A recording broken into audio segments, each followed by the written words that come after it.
Dan saya melihat jajaran Polda Jabar telah mampu mewujudkan itu. Tidak usah hanya lapor datang ke pos atau mengadu ke hotline-nya Polda Jabar, tetapi setiap peristiwa yang muncul di media sosial menjadi angka-angka kejahatan yang harus cepat disikapi dengan cepat dan tepat, itu mampu direspon dengan baik. Untuk itu, di tengah-tengah tantangan yang semakin berat, sudah tugas kita bersama-sama satu, menjaga keamanan lingkungan. Apa sih yang menjadi problem Indonesia hari ini? Problem Jawa Barat hari ini adalah tingkat kesadaran publik yang terus mengalami penurunan. Setiap orang pengen aman, tapi hampir nggak mau ronda jaga keamanan. Setiap orang pengen bersih lingkungannya, tapi tiap hari buang sampah. Setiap orang di jalannya pengen tertib, tapi tidak pernah mentaati aturan lalu lintas. Setiap orang pengen tidak banjir, tapi tebang pohon. Orang pengen tidak banjir, tapi nguruk sungai. Orang pengen tidak banjir, nguruk sawah. Ada sebuah ironi. Dan saya melihat polisi itu ada dalam titik persimpangan. Satu sisi bahwa citranya harus terbangun di era media sosial, sehingga kehati-hatian dalam mengambil keputusan dan langkah itu sebuah kemestian. Tetapi di sisi lain tantangan masyarakatnya jauh lebih berat dibanding 40 tahun yang lalu. Sehingga di era seperti itu tidak ada jalan lain bagi kita semua adalah terbuka. Klaim keterbukaan dan respon terhadap apa yang menjadi perilaku publik hari ini adalah sebuah kemestian. Dan saya melihat jajaran Polda Jabar telah mampu mewujudkan itu.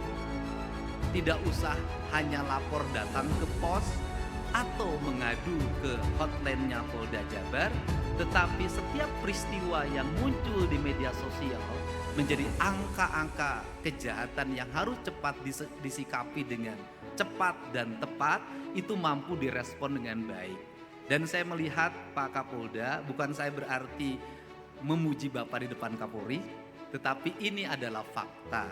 Di Bandung minimal angka tawuran dan geng motornya sudah mulai menurun. Di Jawa Barat itu hampir semua daerah sudah mulai menurun. Masih ada beberapa 3 titik daerah yang masih muncul saya lihat. Yang pertama masih ada di Bekasi, 2 di Indramayu Cirebon, dan ketiga di Bandung. Seluruh angka itu sangat berhubungan dengan tingkat kesadaran orang tua. Apa sih problemnya? Hari ini banyak di antara mereka anak-anak ini yang sudah tidak punya orang tua, atau orang tuanya berpisah, atau ibunya menjadi tenaga kerja luar negeri. Itu pertama. Yang kedua, seiring dengan pertumbuhan badannya yang semakin besar, kemudian hidupnya semakin dewasa, dia dihadapkan rumah yang sangat sempit yang hanya 1 kamar.